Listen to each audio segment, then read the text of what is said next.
हरे कृष्णा। आप सबका भगवत गीता श्रवण में बहुत बहुत स्वागत है। आज हम गीता सार अध्याय 2 श्लोक 7 पढ़ेंगे। कार्पण्य दोषा उपहत स्वभावा पृच्छामि त्वां धर्म सम्मूढ़ चेता यच्छे सवानिश्चितं ब्रूहि तन्मे शिष्यस्ते अहं शाधि मां त्वां प्रपन्नम्। अब मैं अपनी कृपण दुर्बलता के कारण अपना कर्तव्य भूल गया हूँ और सारा धैर्य खो चुका हूँ। ऐसी अवस्था में मैं आपसे पूछ रहा हूँ कि जो मेरे लिए शेखर हो उसे निश्चित रूप से बताएं। अब मैं आपका शिष्य हूँ और आपका शरणागत हूँ, कृपया मुझे उपदेश दें। तो इस श्लोक में अर्जुन जो अपने सामने अपने रिश्तेदारों को, प्रियजनों को, दोस्तों को कुरुक्षेत्र के मैदान में देखकर घबरा गया, वो कृष्ण की शरण में आ गया है और कृष्ण से पूछता है कि मैं इस स्थिति को देखकर बहुत व्याकुल हूँ।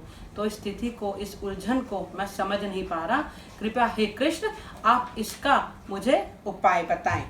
तात्पर्य शिला प्रभुपाद के द्वारा यह प्रकृति नियम है कि भौतिक कार्यकलाप की प्रणाली ही हर एक के लिए चिंता का कारण है। पग पग पर उलझने मिलती हैं। ये जो संसार है ये उलझनों से और दुखों से भरा हुआ है। यहाँ हर पग पर विपदा आ सकती है और कभी भी आ सकती है। अब अतः प्रामाणिक गुरु के पास जाना आवश्यक है, जो जीवन के उपदेश को पूरा करने के लिए समुचित पथ निर्देश दे सके।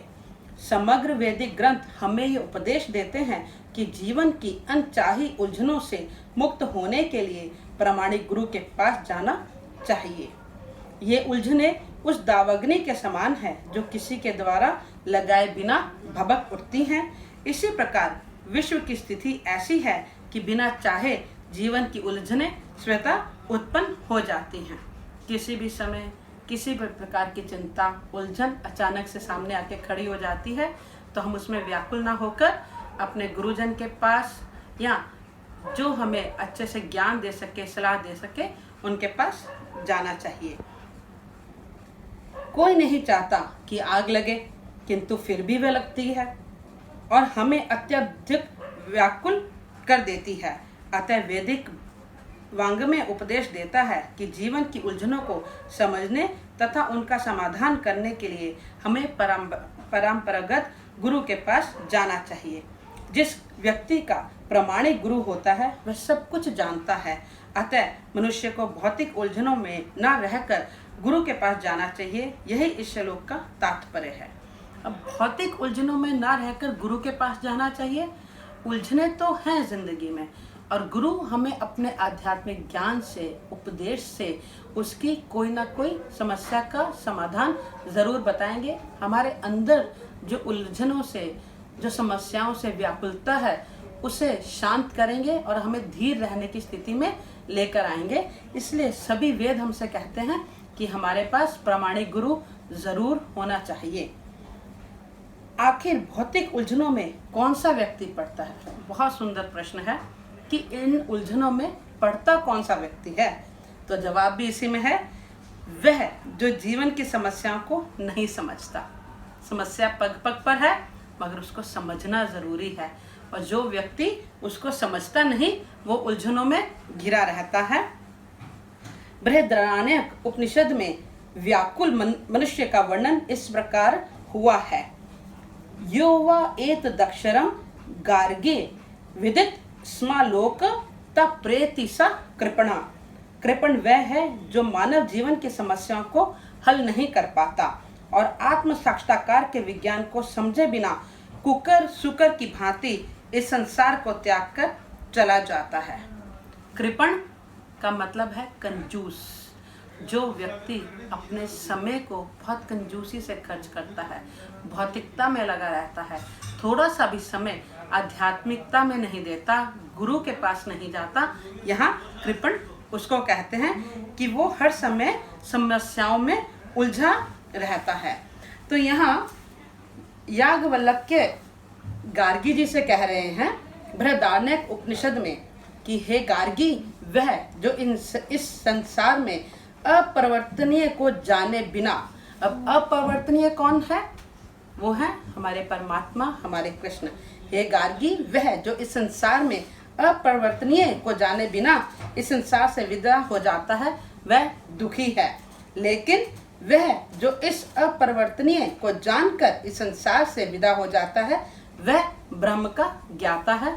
तो बहुत ही प्यारी व्याख्या है कि अपरिवर्तनीय परमेश्वर को जानना है और सुखी रहना है, या नहीं जानना है तो उलझनों में पड़े रहना है।